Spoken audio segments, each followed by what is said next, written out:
भगवद गीता का ज्ञान मानव जीवन के लिए एक अमूल्य मार्गदर्शन है। यह केवल एक धार्मिक ग्रंथ नहीं है, बल्कि जीवन को सही दिशा देने वाली आध्यात्मिक शिक्षा है। यह महाकाव्य महाभारत का एक महत्वपूर्ण भाग है, जिसमें भगवान कृष्ण और योद्धा अर्जुना के बीच संवाद के रूप में जीवन के गहरे रहस्य समझाए गए हैं।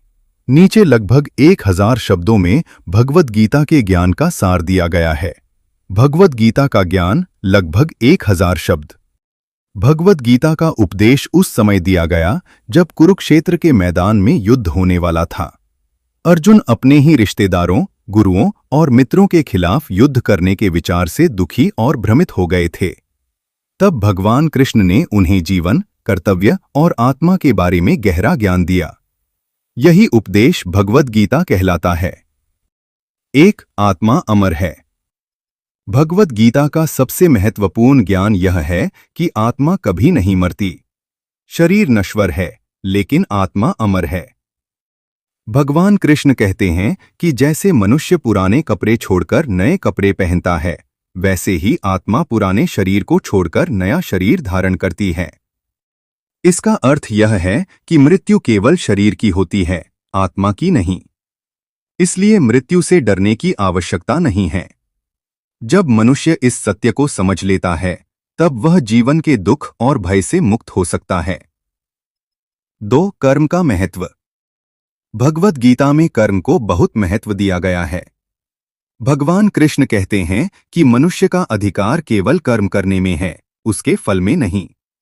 इसका अर्थ यह है कि हमें अपना कर्तव्य ईमानदारी से करना चाहिए, लेकिन परिणाम की चिंता नहीं करनी चाहिए। जब मनुष्य बिना स्वार्थ के कर्म करता है, तब उसका मन शांत रहता है और वह सच्चे सुख को प्राप्त करता है। 3, कर्तव्य का पालन। भगवद गीता हमें सिखाती है कि हर व्यक्ति का जीवन में एक कर्तव्य होता है। उस कर्तव्य से भागना उचित नहीं है। अर्जुन युद्ध से भागना चाहते थे, लेकिन भगवान कृष्ण ने उन्हें समझाया कि एक योद्धा का धर्म युद्ध करना है। इसलिए उन्हें अपने कर्तव्य का पालन करना चाहिए। यह शिक्षा हमें बताती है कि कठिन परिस्थितियों में भी अपने कर्तव्य से पीछे नहीं हटना चाहिए। 4, मन को नियंत्रित करना। मनुष्य का मन बहुत चंचल होता है।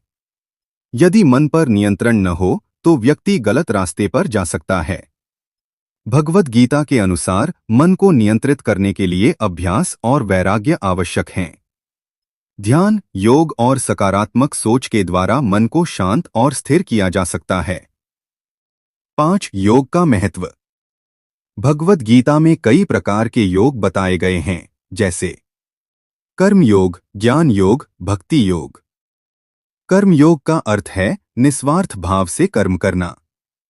ज्ञान योग का अर्थ है सत्य और आत्मा के ज्ञान को समझना। भक्ति योग का अर्थ है भगवान के प्रति प्रेम और समर्पण रखना।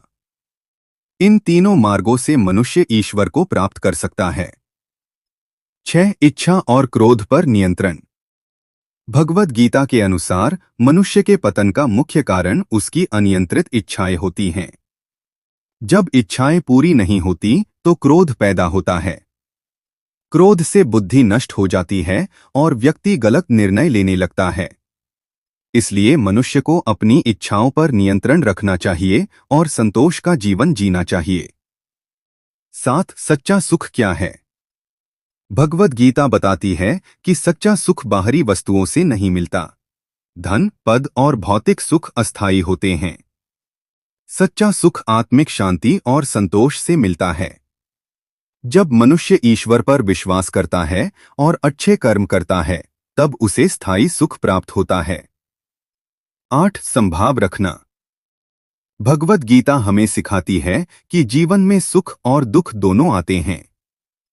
बुद्धिमान व्यक्ति वही है जो दोनों स्थितियों में समान भाव बनाए रखता है।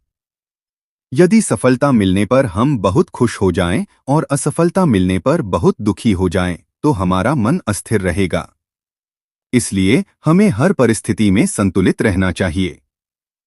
9, ईश्वर में विश्वास।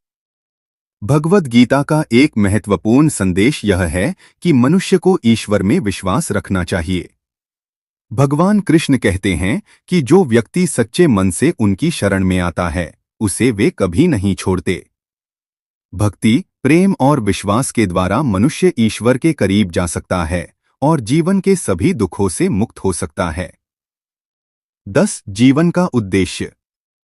भगवद गीता के अनुसार मानव जीवन का मुख्य उद्देश्य आत्मज्ञान प्राप्त करना और ईश्वर को समझना है। जब मनुष्य यह समझ लेता है कि वह केवल शरीर नहीं बल्कि आत्मा है, तब उसका जीवन बदल जाता है। वह लोभ, क्रोध और अहंकार से दूर होकर सत्य और धर्म के मार्ग पर चलने लगता है। निष्कर्ष। भगवद गीता केवल एक धार्मिक ग्रंथ नहीं है, बल्कि जीवन जीने की एक संपूर्ण मार्गदर्शिका है। यह हमें सिखाती है कि हमें अपने कर्तव्य का पालन करना चाहिए, बिना फल की चिंता किए कर्म करना चाहिए, मन को नियंत्रित रखना चाहिए और ईश्वर में विश्वास बनाए रखना चाहिए। यदि मनुष्य भगवद गीता की शिक्षाओं को अपने जीवन